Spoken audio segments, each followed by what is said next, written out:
Hello বন্ধুরা, welcome to my YouTube channel. তো আজকে যে ভিডিও নিয়ে আলোচনা করব সেটা হচ্ছে এসএসসি সিপিইউ অর্থাৎ sub inspector in Delhi police and central arm police force. এই পোস্টের মধ্যে যে সাব ইন্সপেক্টর নিয়োগ হবে সেটা নিয়ে অনলাইন অ্যাপ্লিকেশন ডেট কত থেকে শুরু হয়ে গেছে, 4/3/2024 থেকে 8/3/2024। ঠিক আছে, এবং বড় কথা হলো অনলাইন এক্সাম ডেটও এখানে মেনশন করে দিয়েছে, কত 9, 10 এবং 14 মে 2024। অর্থাৎ SSC CPU central arm police force CAPF অর্থাৎ বিএসএফ, সিআরপিএফ, আইটিবিপি, এসএসবির মধ্যে যে সাব ইন্সপেক্টর নিয়োগ হবে এটি, এবং প্লাস দিল্লি পুলিশের সাব ইন্সপেক্টর। তো দেখা যাক পোস্ট ডিটেল কী দেওয়া হয়েছে। দিল্লি পুলিশ নিয়ে আলোচনা করব প্রথমে। দিল্লি পুলিশে কেমন ভ্যাকেন্সি রাখা হয়েছে। দিল্লি পুলিশ মিল ওপেন, অর্থাৎ যারা ফ্রেশার্স অ্যাপ্লিকেশন করবে তাদের মধ্যে UR 45, OBC 24, SC 13, ST 7, EWS 12, total 101টা পোস্ট। এবং ফিমেলের জন্য কটি রয়েছে, ফিমেলের জন্য রয়েছে টোটাল 61 পোস্ট।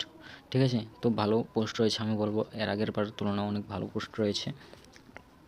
ঠিক আছে, এবং দেখব পর সিএপিএফের মধ্যে কতখানি পোস্ট রাখা হয়েছে, অর্থাৎ সাব ইন্সপেক্টর জিডি।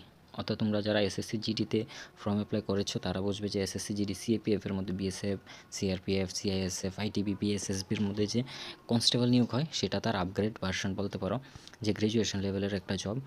তো বিএসএফ এর মধ্যে পোস্ট রয়েছে 892, সিআইএসএফের মধ্যে 1597, 1597টি, সিআরপিএফের মধ্যে রয়েছে 1172, আইটিবিপিতে 278, এসএসবিতে রয়েছে 62। ঠিক আছে, তো এটি হচ্ছে পোস্ট ডিটেলস। আগের বারের তুলনায় অনেক ভালো পোস্ট রয়েছে, আমি বলবো টোটাল পোস্ট রয়েছে 4001টি, প্লাস দিল্লি পুলিশও রয়েছে। দিল্লি পুলিশ এবং সিএপিএফের সাব ইন্সপেক্টর একটি পরীক্ষা দিয়ে তাকে নিয়োগ করা হয়, সেই পরীক্ষাটাকে বলা হয় এসএসসি সিপিইউ, যেটার কথা আমরা আজকে আলোচনা করছি, sub inspector in central arm police force and Delhi police. তো এরপর দেখা না যাক কী রয়েছে, যে তোমাদের কি এলিজিবিলিটি ক্রাইটেরিয়া কিছু রয়েছে, citizenship of India, citizen of Nepal, Bhutan, অর্থাৎ এগুলো রয়েছে। তারপর যে ইম্পর্টেন্ট ডিটেলস সেটা হচ্ছে এজ লিমিট 20 থেকে 25 ইয়ার হলে তোমরা অ্যাপ্লাই করতে পারবে, 20 থেকে 25।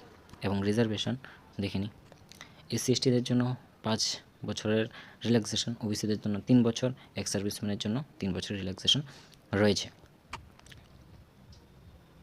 তারপর যে গুরুত্বপূর্ণ বিষয়টি হলো সেটা হচ্ছে এডুকেশন কোয়ালিফিকেশান। এডুকেশন কোয়ালিফিকেশানে রাখা হয়েছে শুধুমাত্র bachelor degree from a recognised university or equivalent. অর্থাৎ তুমি যদি কোনো ইউনিভার্সিটি থেকে ব্যাচেলার ডিগ্রি কমপ্লিট করে থাকো অথবা তার ইকুইভ্যালেন্ট কোনো ডিগ্রি নিয়ে থাকো, তাহলে তুমি এই পোস্টের জন্য অ্যাপ্লাই করতে পারবে বিফোর 1/8/2024, এর আগে তোমার ডিগ্রি কমপ্লিট হয়ে যেতে হবে। ঠিক আছে, তাহলে তোমরা এই পোস্টের জন্য অ্যাপ্লাই করতে পারবে। এখানে আরেকটি গুরুত্বপূর্ণ কথা বলা হয়েছে, যেটা শুধুমাত্র দিল্লি পুলিশের যারা সাব ইন্সপেক্টরের জন্য অ্যাপ্লাই করবে, দিল্লি পুলিশ, বুঝতে পারছো, রাজধানী, ভারতের রাজধানীর দিল্লি পুলিশ, সেখানে সাব ইন্সপেক্টর পোস্টের জন্য যারা মেল ক্যান্ডিডেট রয়েছে তাদের জন্য একটা স্পেশাল ক্রাইটেরিয়া রাখা হয়েছে, সেটা হলো কি LMV, অর্থাৎ লাইট মোটর ভেহিক্যালের একটা ড্রাইভিং লাইসেন্স থাকতে হবে। ঠিক আছে, তাহলে তুমি এই পোস্টের জন্য অ্যাপ্লাই করতে পারবে। তাছাড়া কিন্তু অ্যাপ্লাই হবে না, ফিজিক্যালের সময় তোমাদের ডকুমেন্ট ভেরিফিকেশান হবে একবার, তখন যদি দেখে যে ড্রাইভিং লাইসেন্স নেই ভ্যালিড, তাহলে তোমাকে ডিসকোয়ালিফাই করে দেবে। কিন্তু সিএপিএফের জন্য এটা ম্যান্ডেটরি না, সিএপিএফের জন্য এটা দিতে হবে না, কিন্তু দিল্লি পুলিশের জন্য সেটা ম্যান্ডেটরি। হাউ টু অ্যাপ্লাই সেখানে দিয়ে দেওয়া লিঙ্ক, নোটিফিকেশানটা আমি ডিটেলস কমেন্টে পিন করে দেবো অথবা ডিসক্রিপশানে দিয়ে দেবো, তোমরা দেখে নেবে কীভাবে অ্যাপ্লাই করতে হয়, হাউ টু অ্যাপ্লাই। যদি বলো কীভাবে অ্যাপ্লাই করতে হয় আরেকটা নেক্সট ভিডিওতে বলে দেবো। তো এরপর দেখি কী আলোচনা করা যায়। তারপর হচ্ছে অনলাইন অ্যাপ্লিকেশন ফি 100 টাকা রাখা হয়েছে নর্মাল, এবং women candidate belong to SC ST, ex serviceman eligible reservation. আর যারা রয়েছে SC ST এবং এক্স সার্ভিসম্যান তাদের জন্য কোনো এক্সাম ফি লাগবে না। এবং লাস্ট ডেট কত রাখা হয়েছে এক্সাম ফির জন্য, 28/3/2024। লাস্ট ডেটের ফর্ম সাবমিশনের লাস্ট ডেটের একদিন পর অবধি তুমি অনলাইন ফি জমা দিতে পারবে, তারপর কিন্তু অ্যাপ্লাই হবে না। ঠিক আছে, তারপর অনেকে বলবে যে এক্সাম সেন্টার অনলাইন যে CBT এক্সাম টেস্ট হবে সেটা কী হবে। দেখো, নর্থ ইস্টের মধ্যে যে রিজিয়নগুলো রয়েছে, নর্থ ইস্ট রিজন, এনিয়ার রিজন, এর মধ্যে আগরতলাও রয়েছে, যার কোড হচ্ছে 5610। ঠিক আছে, আগরতলা রয়েছে, গুয়াহাটি রয়েছে, শিলচর রয়েছে। তো তোমাদের প্রেফারেন্স হিসেবে অ্যাপ্লাই করবে এনিয়ার রিজনের মধ্যে কোথায় অ্যাপ্লাই করতে হবে তোমাদের। আগরতলা যদি প্রেফারেন্স হয় আগরতলা অ্যাপ্লাই করবে।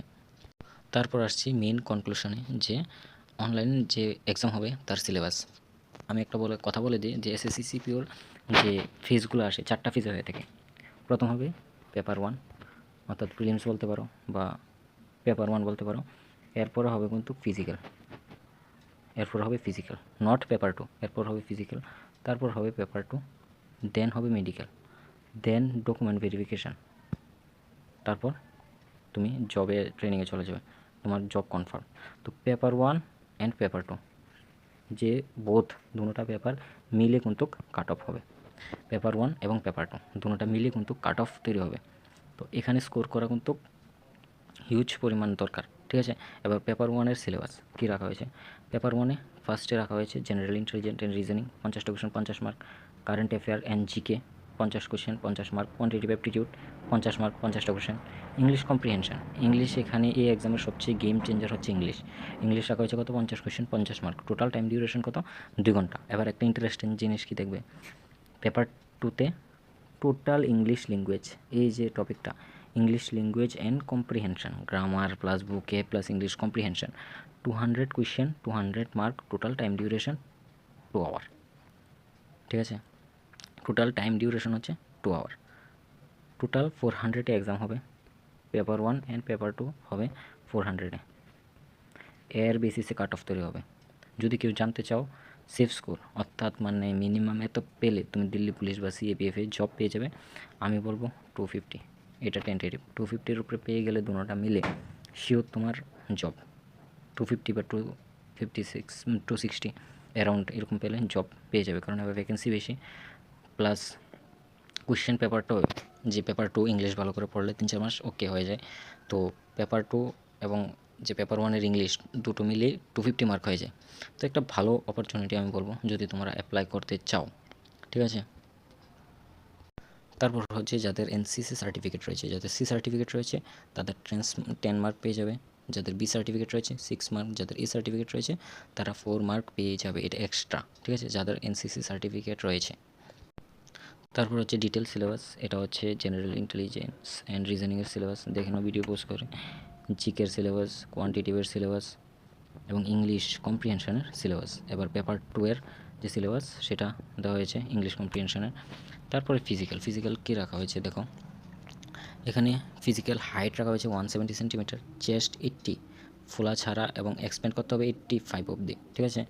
এবং যারা নর্থ ইস্টের ক্যান্ডিডেট রয়েছে তাদের জন্য হাইট রাখা হয়েছে 165, যখন আনএক্সপ্যান্ড অর্থাৎ ফোলা ছাড়া 80 সেন্টিমিটার এবং ফোলার পরে কত 85 রাখা হয়েছে। যারা শিডিউল ট্রাইব তাদের 162 সেন্টিমিটার, এবং এটা দেখে নেবে চেস্টেরটা অনেক কম রাখা হয়েছে, ঠিক আছে।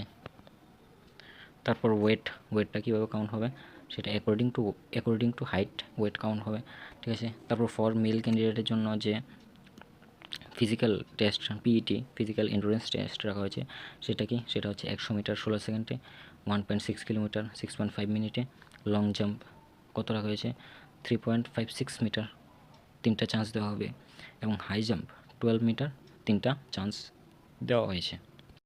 তারপর শর্টপুট রাখা হয়েছে 16 LBS 4.5 মিটার 3টি চান্স দেওয়া হবে। তারপরে ফিমেলদের জন্য সেম রাখা হয়েছে 100 metre 18 second, 800 metre 4 minute, long jump high jump সব কিছু রাখা হয়েছে, ঠিক আছে।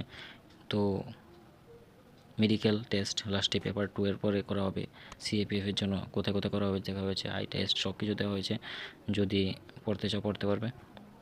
ভিডিওর ডিসক্রিপশানে আমি এটার লিঙ্ক দিয়ে দেবো। তো আজকের ভিডিওটা এতটুকুই ছিল। এসএসসির থেকে আসা এটা একটা খুব ভালো অপরচুনিটি আমি মনে করব সাব ইন্সপেক্টর পোস্টে যাওয়ার জন্য। তো আশা করি আজকের ভিডিওটা ভালো লাগলো আপনাদের। Thank you.